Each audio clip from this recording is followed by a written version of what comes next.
Hello there. Welcome to beautiful, sunny Brantford, Ontario. It is March 19th, just a couple of days before this very exciting listening party. I am very excited that you're all here, but yes, this is Katie from the past recording a little intro because I hadn't quite figured out how to use YouTube yet because, I'm still just a podcaster at the end of the day. Anyway, thank you for joining me. I'm so excited that you're here to enjoy this first listen of Canardian. I just wanted to basically say hi, give a couple of thanks before we get into it, and maybe share a little bit about why the show even came into existence. So I always knew that I wanted to do a podcast in collaboration or along with Pod the North. I've been thinking about it for a long time, but it came down to, there are so many podcasts out there about podcasts. I didn't know if I really wanted to go into that route. And ultimately, at the end of the day, I want a podcast for fun. I love podcasting. I love talking, in case you haven't noticed already. So I knew I just wanted to do a podcast that would just be a lot of fun. One of my inspirations, one of my favorite podcasts is Normal Gossip. I love that show. I love how much it gets into little seedy ins and outs of people's lives. And I knew that Canada had so much to offer when it comes to storytelling and just weird ins and outs of these cities that we all grew up in. And of course, Canadian podcasters, who better to have as guests on the show than people who are wonderful at talking, are wonderful at telling stories, and have stories to tell that maybe they haven't talked about ever. So I'm really excited to share this podcast with you. Okay, so the show that I'm going to show you tonight is actually episode 2. It's a very, very exciting episode with Rick Harp, who is the host and creator of Media Indigena. We talk about his hometown of Winnipeg, and Rick just made me laugh the entire time. It was really hilarious trying to edit it down to just like the best parts of me not laughing the entire time. So I'm really hoping that you're going to like it as much as I did. And if you do, please, of course, remember to leave a rating of 5 stars on the podcast, and maybe even like a nice little comment. And if you don't like it, then just don't worry about it. It's okay. You don't have to worry about it at all. Before I get into this as well, I need to share some thank yous. I wrote a theme song with some very, very good friends of mine and my very special partner. Mark Allen is the genius behind the music of my theme song. And then I wrote the lyrics and had some wonderful friends, Ben Cousins, Brad Cousins, Shane Fester, Jordan White, all helped me put the song together. They are a very, very talented crew of musicians, and I'm so grateful to have them in my life. Brad Cousins is also the wonderful person behind all the artwork that is going on with the show. I have to take credit for the really hilariously goofy looking goose that I drew up, but Brad was the one who was able to bring it all together and do some really, really creative artwork. So thank you so much, Brad. I really, really appreciate all of your help. And finally, a special thank you to Jess Schmidt, who is also going to be making an appearance on the show once it is released. Jess is actually the genius behind the name of my show. I really couldn't think of anything great, and Jess and I really had some great times riffing about the name of the show. It is, of course, a combination of the word canard, which is like a hilarious old-timey word for gossip, and the word Canadian. Together they make Canardian. So I hope you enjoy the show. If you like it, I will be so happy. If you don't, again, I'll be very sad. But other than that, please enjoy it. I'm gonna go inside and warm up my hands because they're literally white. So have a lovely night, and I'll see you around town. Now that I think about it, the weekly blood sacrifice on the front lawn of the Ledge may have been a giveaway about all this. My hometown messed me up. She won big on a Timmy's Cup. I heard about it at the Rotary Club. That's so Canardian. Still don't stop. This is Canardian, the podcast where we gossip about Canadian hometowns. I'm Katie Lohr, freelance podcast producer and author of Pod the North, the Substack newsletter for Canadian podcasters. I am joined by a very special guest in person, Rick Harp, host of Media Indigena, a weekly roundtable podcast about Indigenous issues and events in Canada and beyond. Rick, welcome to the show. Glad to be here. Excited to rock and roll, talking about Winnipeg, the city everyone loves to make fun of. You mentioned your hometown is Winnipeg. Yes. How would you describe the vibe of it in 5 words or less? Independent, resilient, kick-ass, humble spirit. Okay, I love that. I'm just going to kick off the show with my attempt at putting on my Winnipeg tourism board hat on and giving you the elevator pitch about your own hometown. Let's do it. Winnipeg, Manitoba. Motto is made from what's real. Yeah, that's right. Sorry. Population around 841,000 people. It's a place best known for the Winnipeg Jets and honey dill sauce, a place where literary icon Charles Dickens once passed through and said, well, it's not Rome, is it? And because Toronto is the center of the universe and must be referenced for context, Winnipeg is about a 23-hour drive from Toronto. My immediate question for you right off the bat, what does made from what's real mean? We're not fake. We're not, like these fat cats in Toronto. We're more like cold rats in Winnipeg. And so, emaciated rats in Winnipeg. I think it's just meant to speak to this idea that, who we are is what is it? What you see is what you get. Yeah. Right? Yeah. And what you get is some really fucking cold weather, but really nice summers. Those 2 weeks are awesome. So it's real people. Just, they don't beat about and they're not putting on airs. They're not hoity-toity. Yeah. We're whatever the opposite of hoity-toity is. I love the energy you're bringing to this right off the bat because it's... Medication is really... That also helps. The impression that I've got through all of my research is that Winnipeggers are very proud of Winnipeg. Like they're pretty... Well, we just don't like people... Okay, slight nuance. We don't like people talking shit about Winnipeg. Okay. We get to do that. And it's, frankly, I think there are more Winnipeggers living outside of Winnipeg than, so the diaspora, not to appropriate a term that has specific meaning, is quite large. In fact, there's a bar on Queen West called Motel. Okay. And the owner is one of the frontmen of the Watchmen. Oh. Yeah, I've actually seen a game there. The Jets playing Nashville. This is years ago, and they won the series there. Mm-hmm. And everyone was crowded, cheek by jowl. It's like, where are you from? What school did you go to? Oh my God, right on, So, yeah. I'm like a little sad that I've never actually visited Winnipeg because people who I know who live there and people who have moved there seem to like really love it. It's not like Toronto in the sense like you walk to Toronto, it's like, here's everything, splayed out for you. It's a buffet. Winnipeg's like you're digging behind the couch or the couch cushions. You got to work to find it. It doesn't cough up its jewels freely. Winnipeg is the lost nickel in the couch. There you go. Well, yeah, like I mentioned, plenty of folks on Reddit love it. I couldn't really find any bad. Nobody was talking smack about... It's called the murder capital of the world. Come on, that's pretty smacky. Nobody was talking smack about it online, which I was genuinely surprised about. I've heard like a number of stereotypes that I won't get into that feel just like dated and... Well, I did some homework, and people laugh about it being like super windy and cold. Yeah. Apparently Hamilton is the windiest city in Canada. Yes, but... On that note, my dad, I called him about an hour before we started recording for other reasons that I'll get into. Just to pep you up, get you ready. He mentioned that apparently there's this intersection in Winnipeg. Portage, Maine. Yeah, that's the coldest place in Canada. Well, there's no way to know that now because what they've done, this is what passes for raging controversy in the city. Portage in Maine in Winnipeg is a huge intersection. It's a historic intersection. Yes, it can get very cold, but the thing is pedestrians are not allowed to access it. At some point, they decided to put up barriers. Oh. So rather than do one of those cool things like you see in real big metropolises where they let everyone cross in an X at the same time, they're just like, no one's crossing. And they created this underground Byzantine maze that no one wants to go, A, because it reeks of piss and it's always locked. Yeah, there was a referendum held to open it up. And it's like, so how does that work? It's one of those things where the intersection is designed to move cars, not people. And so you're having a referendum asking most of the city, which doesn't live anywhere near that intersection, and thus only uses it from a traffic-centric perspective. Would you like to have this continue to be a space that privileges automobiles? And everyone's like, hell yeah. So they did the heat map or whatever, color map of all of the way the different districts voted. And of course, most people who lived near the intersection wanted it open.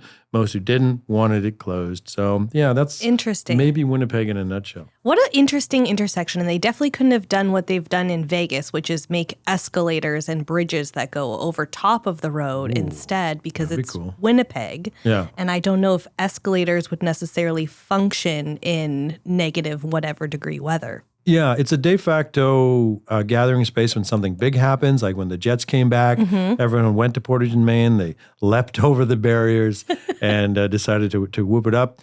Idle No More had a memorable protest there around 20. I think it was New Year's Eve, I think. So it becomes a hot spot, but that's about it. I mean, too much time is spent talking about it. If I could get away with it, I'd get a bulldozer and break through and make it a pedestrian friendly space. This is one of the only complaints that I've seen online about Winnipeg is that it's such a car-centric city, Yes. that their car culture is like really intense, and that people tend to complain about like anything that's going to get done in the city that isn't filling potholes. Well, that was the other big referendum to get rid of all traffic lights, but that thankfully was defeated. What? How do you even do that? No, that was a joke. But, but you Listen, believed it. I'm not surprised. You believed it. Rick, if there's anything about this podcast that you'll learn about me, I'm extremely gullible. Oh, nice. Okay, good. That's good to know. So plenty of folks on Reddit who love it have quoted, diversity in Winnipeg is really awesome. There's lots of really great restaurants and true. stores. Yes. And also, I didn't ever really think about this. The ease to travel around Canada, it's directly in the middle of the country. Well, not technically the literal geographic center. Winnipeg is very close to the actual literal geographic center of Canada. That is true. Its convention center, which had a redo recently, that's their pitch, is we're right in the heartbeat of the continent, I think, or the heart of the continent. Okay, so Reddit, like straight up, was just a gold mine for Winnipeg content. Okay. There's just so many subreddits and hilarious r/Winnipeg, things. r/Winnipeg was just filled with things. One of the subreddits that came up for me in my early search was 8 things I wish I knew before I left Winnipeg. Before I left. Yeah, before I left. And this whole thread was like pretty romantic in a way. Aww. The original post is pretty long, but I'm gonna link it in the show notes. Okay. But I want to read the opening of it for you. Okay. Let's face it, if you grew up in Winnipeg, you have fantasized about leaving it. In the 3rd week of January, when it's 7 a.m., pitch black outside, and -30 for the 10th day in a row, you questioned why you chose to live there as you scraped off the ice on your windshield. You thought about what it might be like to pick up and go to another city and start a new life. How does this resonate with you, Rick? Well, I left Winnipeg when I was 22 for university. Never intended to go back, which I think a lot of Winnipeggers, they do end up coming back, even though they vowed, never to look back, never to set foot in that place again. And yeah, honestly, it's a place that grows on you. You can't know it till you live there. But at the same time, like you want to sow your oats or whatever the expression goes. And I can relate to that. It was definitely, it felt too small. I mean, you just spend 2 minutes on the streets of Montreal and you're just, enthralled with it. It's not up there with the metropolises of the world. But on the other hand, it's a city you can get your hands around. And I think that's not to be underestimated. So this Redditor actually did move away. And the rest of their post explains that in their time away, they've come to a number of realizations about what makes Winnipeg so different from the rest of Canada. And so since this post is so long, I'm definitely not going to read the entire thing. So I just want to ask you here, Rick, the person lists 8 things that make Winnipeg different from the rest of Canada. The Winnipeggiest. Okay. The Winnipeggiest. I've picked a couple that I need you to explain, but first, what do you think is on this list? Oh, God. Well, probably some of the things you've already alluded to, like the number of restaurants per capita, I think is way off the charts, and the diversity is incredible. Now, that's just what I grew up with. And so I had no other reference point until I moved away, and it seemed about the same. So lots of family activities. Okay. But you think family activities is what makes Winnipeg different from the rest of Canada? Okay, you got me. I don't know. Come on, we're talking specifics here. Oh, Specifics. man. The fact that you can get to a cottage, you can get out of the city within 15 minutes. Like you're not endlessly driving. Unlike Toronto, And where it takes an hour to exactly. get out of Toronto when you're in Toronto. Yeah, exactly. And so the low cost of living, I would probably say is on there. Okay. But that's kind of an abstract quality. I wonder if this list is very specific. It is pretty specific. Okay. Okay, the one that you have already kind of alluded to right off the top of the episode was, he said, don't try to explain Winnipeg things to non-Winnipeggers. That's right. Understanding the Winnipeg zeitgeist is no small task. It's best to avoid even trying when you are outside of the 204. I've gotten some weird looks trying to explain the legend of Rod Keeler. The 204, they didn't just use that for The 204. No, I know that doesn't. We don't use that. Oh, okay. I'm starting to doubt the veracity. Okay. Of this. Anyway, fine. Let's let it go. I know what he meant. It's the area code. Okay. He said no one cares about the guy that dances at all the sporting events. Oh, Dancing Gabe.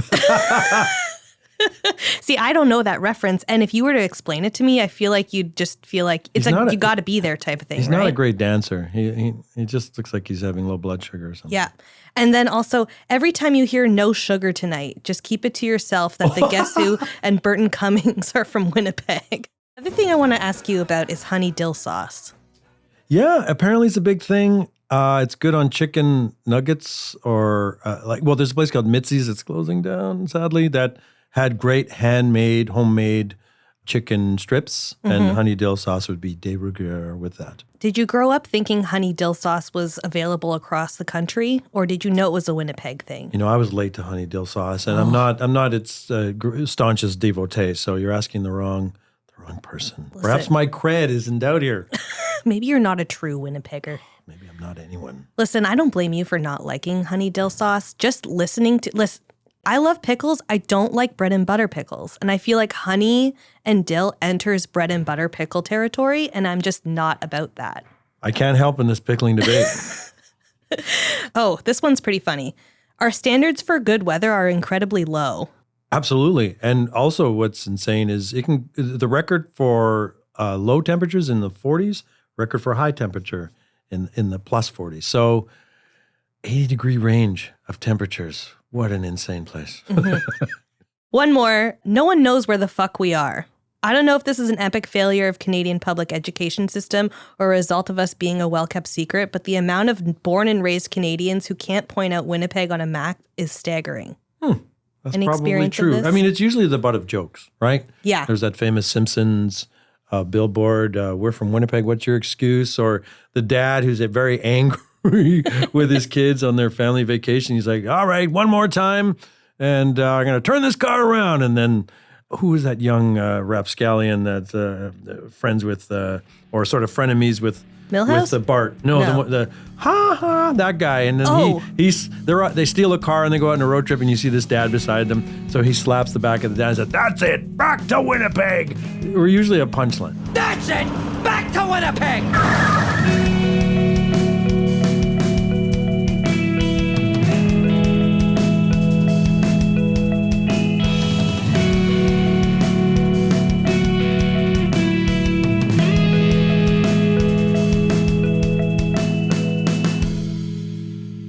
Like I mentioned, Reddit is an absolute goldmine for content.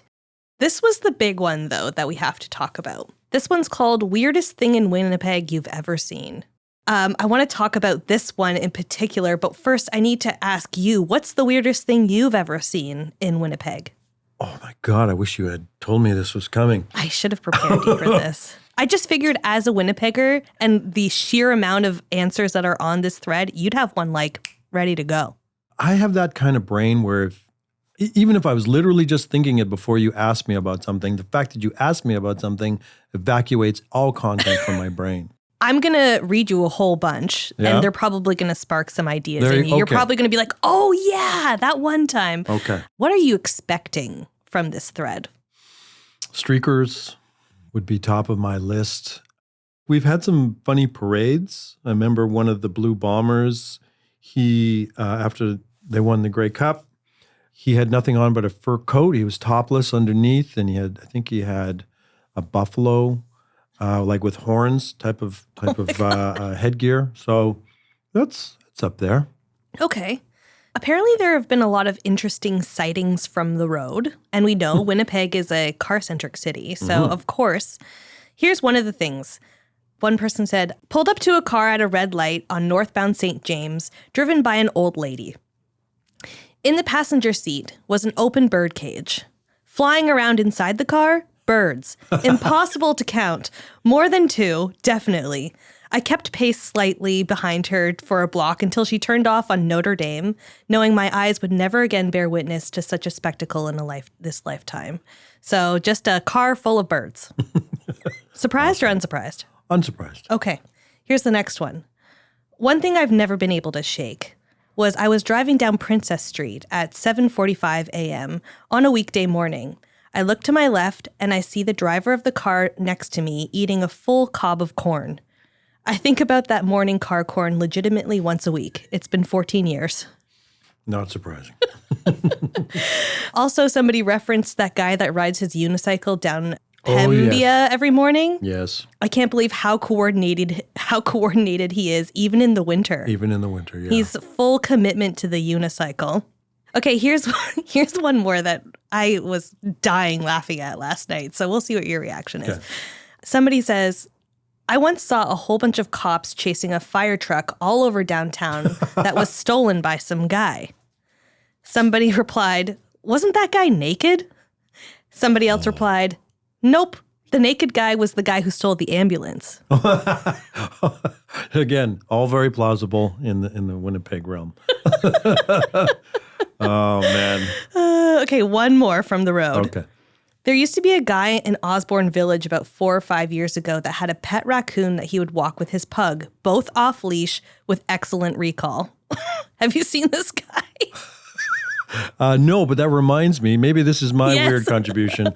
I swear to you, I was on a bus. So Winnipeg buses are where you go for entertainment. Like there should be an Instagram account dedicated to just riding the bus. I was young, in my teens, and I was a few seats back from the rear exit. So it's just a classic bus. This guy kept hitting himself. Oh. Like he had this kind of trench coat and he was kind of hunched over and he kept hitting himself. I'm like, what's going on? And I swear there was a duck in his jacket and he was telling it to be quiet. Oh my God. Yeah. That poor duck. Another bus story. I mean, this isn't so extraordinary, but people would like talk to nobody across from them. Yep. A personal classic of mine, it involves the rear exit of the bus. I was about 4 seats up from that on the right side. I hear this guy go like that. And I'm like, what the hell? And then I look down and I notice on the first seat closest to the rear exit, there's puke along the back. The second seat, puke along the back. The third seat, puke along the back. And then I look down at my leg and it's covered in vomit. Oh, no. Good times. Grade 7. Listen, I have a story like that, but it's from Toronto. When I lived in Toronto with my partner, we were on the bus headed home from some night out. And we're on the bus and I look at the back. It's always the back of the bus. There is this kid who's maybe 20 or 21 years old, and he's sitting on his seat, kind of swaying back and forth. And I can just see in his eyes, he's had so many beers, so many beers that night. And I was like, I kind of nudge Mark and I'm like, Mark, look, that kid over there is like borderline gonna puke. and Mark's like, huh? He doesn't really notice, but then looks, and at the same second that Mark looks over at this kid, he just projectile vomits across the entire back of the bus. It was kind of like Charizard breathing fire. Like it was just all the way across. And we're like, oh my God. And then the look on this guy's face after, he was clearly so embarrassed and just humiliated. Full beer pukes. I think all he was puking that night was just straight up Bud Light. Was it winter? It was winter. So that just encrusted pretty quick. Oh, yeah, pretty disgusting. Okay. Then thawed. The other thing, weirdest thing in Winnipeg. Mm-hmm. Are you familiar with Moose Days? No. Oh, okay. Apparently Moose Days are a big thing. Most of the things that people were referencing were like times when moose were just in town disrupting business. So one person said, a big bull moose was once trotting down John Forsyth Road in River Park. Let me tell you, those things are big. Another person said, a moose was causing a traffic jam before the Banjo Bowl a few years ago. My kid's school bus got rerouted because of the moose. Now, okay, that doesn't surprise me. I mean, one thing, an unfortunate defining characteristic of Winnipeg is sprawl. It's way too huge. The density, there's none of which to speak, really. if that was English, what I just put out there. I understood. And I've seen lots of deer. Okay. And foxes and rabbits. There's so many rabbits. If for some reason we're snowed in, just be rabbit stew everywhere. So you've never had a moose encounter in Winnipeg? no. Wow, Rick. Are you even from Winnipeg? I live closer to downtown where there are fewer opportunities for that. I would say, again, the sprawly areas, the edge areas, there would probably be a fair share of moose. Okay, because apparently somebody said one time our elementary school was closed down because there was a moose in our soccer field. Never once had a snow day, but we had a moose day. Moose day. Nice. That's all I have to say about moose. Final thing I need to talk to you about. Yes. Overall, another thing Winnipeg has going for it is a lot of paranormal activity. I've seen a lot of pretty spooky stories from across the city. Wow. Houses, hotels, restaurants, all sorts of stuff. There's rumors about tunnels and stuff that go under the city. So there's some pretty spooky things and paranormal activity type things. But because the spirit realm isn't really for everyone, I thought, why don't we do a little bit of conspiracy theory talk instead? Okay. I want to talk about Winnipeg's National Treasure era. Do you know what I'm talking about, what I'm hinting at? Not at all. I'm talking about Winnipeg's legislature building. Oh, right. And its ties to the Freemasons. Yes. So do you know what Freemasons are? Because I didn't even know what they were until I started Googling for this episode. I don't know much beyond what might be covered in the Simpsons episode about it. It was just this group of folks who were rumored to have a highly secretive society with these ornate rituals and possibly paranormal or otherworldly connotations. Mm-hmm. But yeah, it was a tough club to get into. And, one Mason would definitely know another Mason, but you wouldn't know because they walk among us. Yes, exactly. Okay, so if you aren't familiar, I'll run down kind of the gist of who they are as well. So my dad is an engineer. I called him to see if he knew anything about it. Yeah, we have a Masonic temple at Confusion Corner, which is it lives up to its name. It's about 20 streets all blending into each other to an unholy mess. Anyway, the Masonic temple is there. Well, apparently the Winnipeg Legislature building itself is a Masonic temple. My goodness. That's the creepy part. So for anyone who isn't familiar with what any of that even means. So as I mentioned, I asked my dad what he knows about them, thinking that he might even be one himself. He is not. But what he did say was, I feel like I don't really like them, but I don't know why. So basically the Freemasons are pretty much the world's oldest fraternity. It started as a guild of skilled builders, mostly men who worked on stone and marble throughout the Middle Ages in Europe. And the whole point of the Freemasons organization is to kind of foster this brotherhood between craftsmen specifically through three, quote, degrees. There's the entered apprentice degree, there's the journeyman degree, and the master mason degree. Nice. It almost gives me Scientology vibes, but it's just because there's degrees and levels. So, well, the static electricity in the ledge building is pretty high. Listen, Rick, it might be because of the architecture, and we're going to get into that. So basically, to get through all of these degrees that the Freemasons have to do, they have to take an oath of mutual support, and then they're progressively taught about secret symbols and signs and words that will help them identify each other to themselves. And then also I help them identify each other's work throughout the world in architecture and stuff. Little tells only a Mason wouldn't. Yes. know. Okay. But at this point, people have said that Freemasons just love to do the whole hidden in plain sight thing. So if you've been following or you've researched or have any curiosity about the Freemasons, you'll be able to spot these things. Okay. So they're not as secretive, but you'll spot things, but you don't really know why they're there. Okay. So these symbols that they learn are the square and compass. You'll see those in buildings. Yes. The level and the plumb rule, the trowel. So there's a lot of craftsman symbols and tools that will be carved or etched into buildings. And they're also really into ancient Egyptian symbols because they believe that their knowledge originates from ancient Egypt. Yeah, if you look at the ledge, the facade at the top above the massive columns, there are all these kind of symbols that you're what the hell There's is a bunch of sphinxes on the ledge. There's a bunch of really interesting things. Yes, now that you mention it. And then also So the Freemasons have like several secret handshakes as well, which like that's pretty cool. Foot shakes too, I've heard. Really? And they're also kind of religious. So Freemasonry itself isn't a religion, but all of its members have this belief in like a supreme being or, quote, grand architect of the universe. All right. So they're all into like spiritual architecture, basically. It's basically religious architecture in a frat boy society. Okay. That's my version of it. And also they do meet in temples, as you mentioned, Masonic temples. They refer to them as the lodge. And these are the places where they will perform secret rituals. So because of all of this, Freemasons were actually condemned by the Catholic Church in 1738. And in the 19th century, the Vatican called the Masons the synagogue of Satan. Actually, the first third political party of the U.S. was called the Anti-Masonic Party in response to fears about how secretive this group and organization was and how people thought they were kind of had their hands in like all of these secret things that were ruling the world. Yeah. And then Hugh Simpson's song excerpt.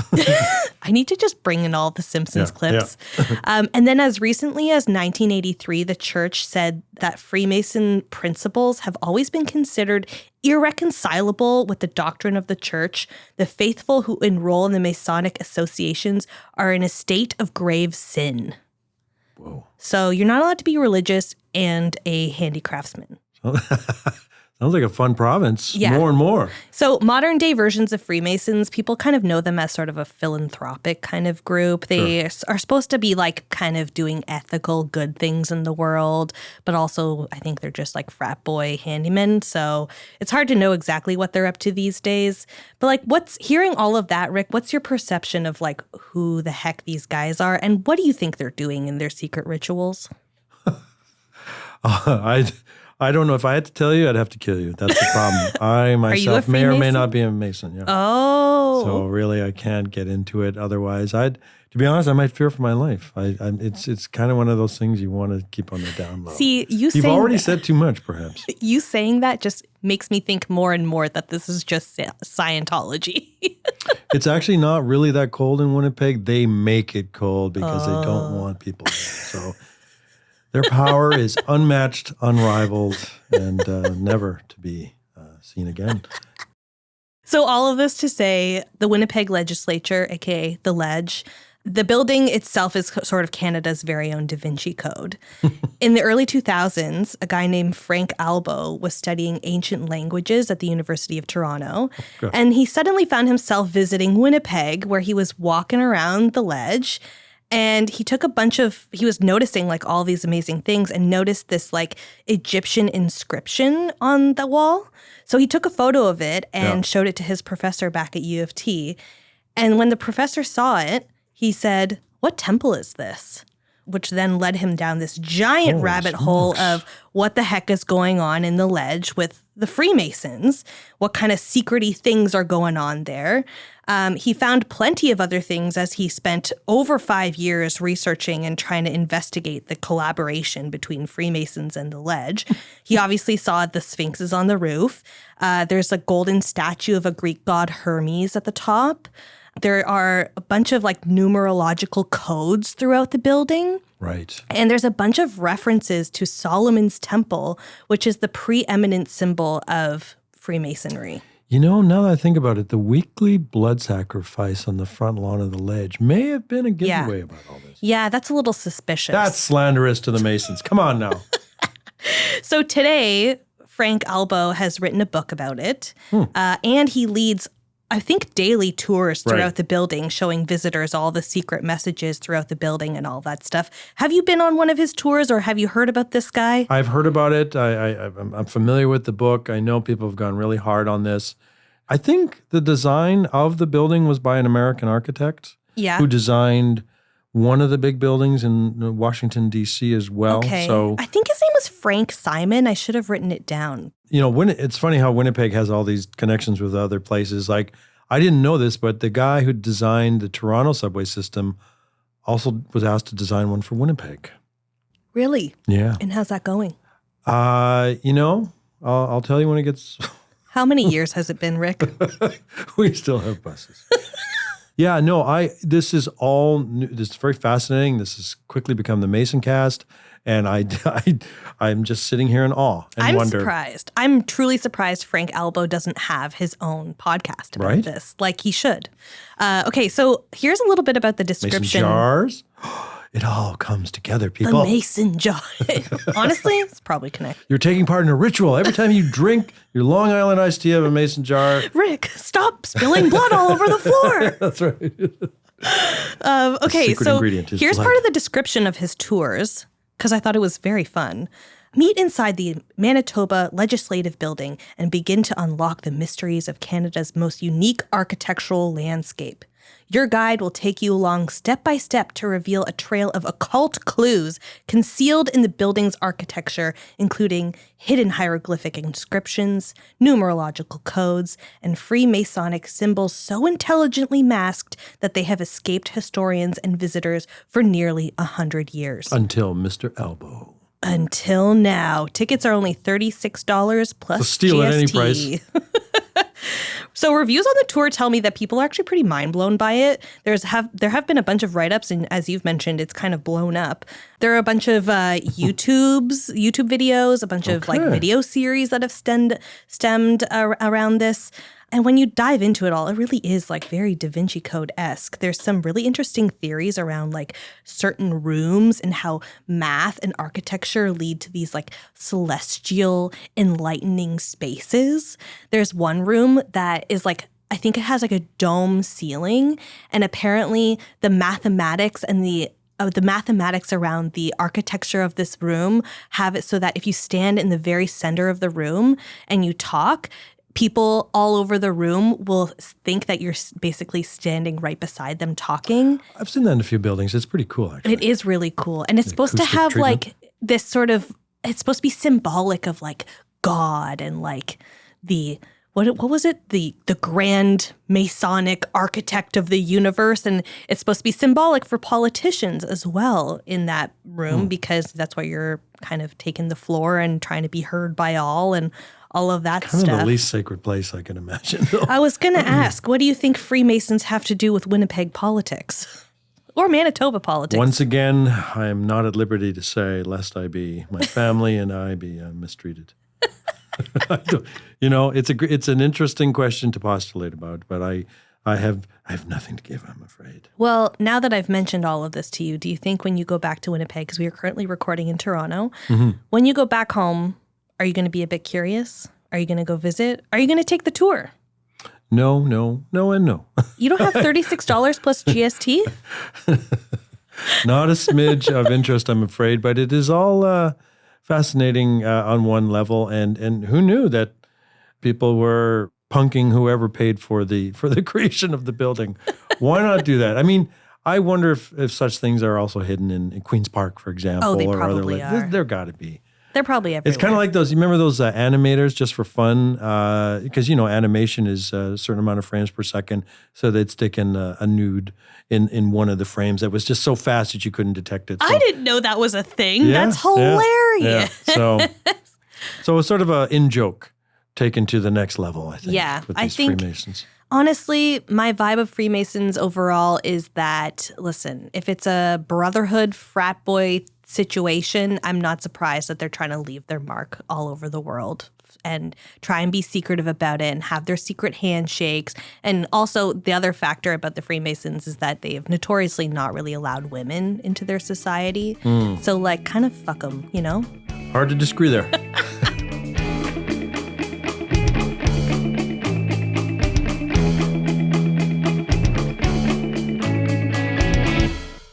Okay, Rick. Yes. You have brought me a juicy story about your hometown. I don't know if it's real, if you made it up, if it's folklore.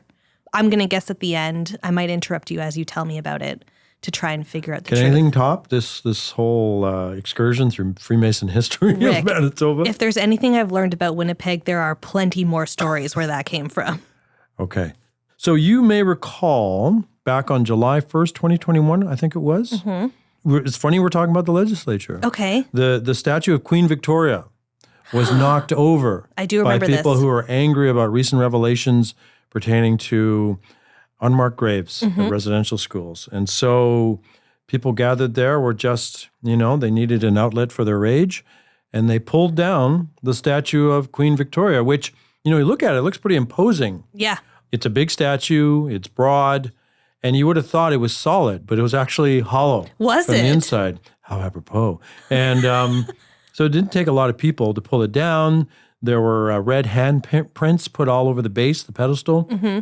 And so it's been a long question about what's going to happen with this pedestal. And Has it been down this whole time? Nobody ever erected it again? Right. That's right. And so no one's really sure who should be there, what the cost would be. One estimate I've seen is to replicate it would be $500,000. Wait, so did it break when it fell? No. Okay. It landed with a lovely kind of dong sound.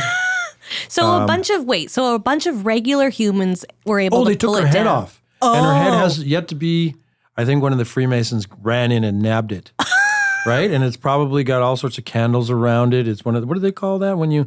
What is the word that I'm looking for? What is the word? They made like an altar of the creepy off with their head situation? Exactly. Okay. So, the head has never been found. So some people have talked about various candidates of who's going to be there. And apparently a long list is sneaking around. So I'm going to share with you some of those names. Okay. Well, you've already talked about one of them, of course, Burton Cummings. Okay. Cummings. His name is on top of a concert hall that he bought. Okay. And so, he's a candidate from the Guess Who. This is according to, the gossip mill. Then, of course, there's Randy Bachman. Okay, yes, as a classic. Well. So they might just, the other rumors, they might just put all the Guess Who on a pedestal. Just to sort of not to, exclude somebody.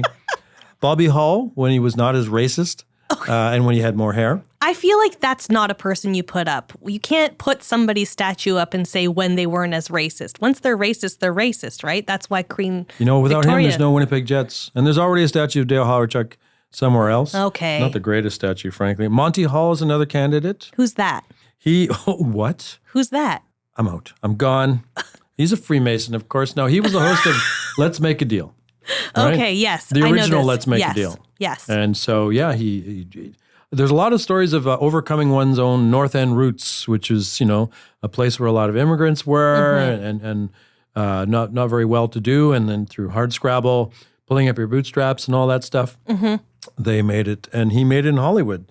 So Neil Young spent many a year in Winnipeg. Listen, Neil Young has been all over this country, leaving little nuggets of his history all over the place. Everybody wants to claim Neil Young. Well, he was hung upside down, apparently, in a prank in Kelvin High School, which is where I went. Oh, okay. Yep. Roddy Piper, I don't know if that's real or not.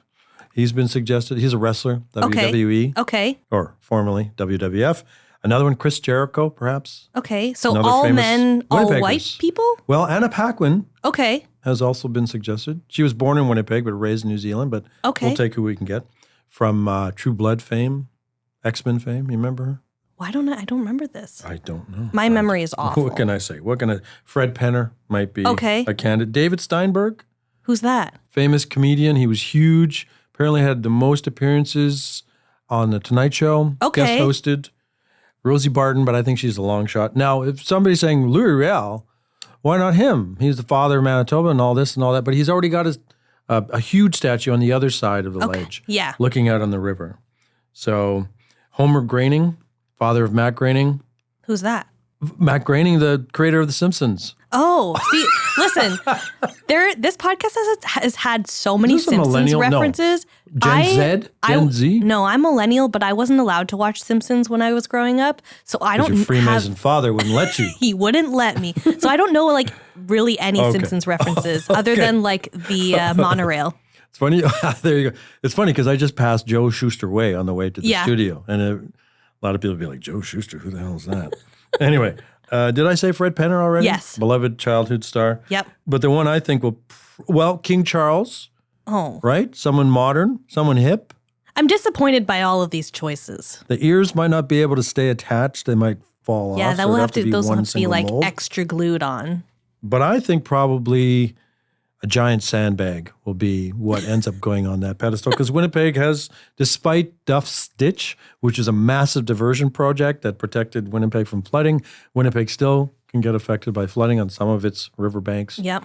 So, but and outside of Winnipeg, tough shit, tough luck, they have to sandbag incredibly. So I think we should elevate the humble sandbag. Put it on a pedestal. It deserves to be. It's done more for Winnipeg than I think any of those options have. And more for Manitoba in general. Absolutely. Yeah. Absolutely. Wow. Some people suggest a mosquito, provincial bird, but I was going to say a loose moose. A moose on the run? Yeah, giant sandbag, because as I've been in discussions with various people, maybe it's time to retire the idea of putting people on humans. Yeah. Because they inevitably disappoint us, but a sandbag, it'll never let you down. What was the slogan again? Made from what's real? Sandbag is made from sand. That is you can't get any realer than sand. Damn. Somebody hire me at the tourism board because this shit is just pure fire. Rick, thank you so much for joining me on Canardian. Where can people find you? Well, as a Freemason, it's very hard to find me. I'm hidden in plain sight. You can find me on Twitter, what's left of it. I refuse to call it X, at the Rick Harp. Google my name. Apparently there's an MMA fighter named Rick Harp. And there's a jockey, and there's a priest, and anyway. Yeah, just mediaindigena.com. You can find me in Winnipeg at some local watering hole. Looking left, looking right, wondering if I'm sitting beside a Freemason. Hey, it's Katie from the future. A quick editing note here. I never actually asked Rick whether or not his story was real about the statue and all the potential new figures that would go on it. Because I fully believed every single word he said, I didn't even think about asking him. Once we stopped the recording, he said to me, "Hey, Katie, you never actually asked me if it's real." And I was like, "Oh, it's because it's real." And he's like, "No, I made up all of that." So all of that is fake. The Queen Victoria statue was torn down, but all of those suggestions are just, off the top of Rick's noggin. Thank you, Rick, for proving how truly gullible I am. I'm Katie Lohr. You can find me through all the links in the show notes or subscribe to my newsletter on Substack. It's called Pod the North, or it's at podthenorth.com. The Canardian theme song is by my very talented partner, Mark Allen, with support from his own hometown buddies, Ben Cousins, Brad Cousins, Jordan White, Shane Fester, and me. And if you like this podcast or you know someone from Winnipeg, please share it with that friend or just share it somewhere on social media so that people will click the link and then listen to the podcast and rate it 5 stars. See you around town.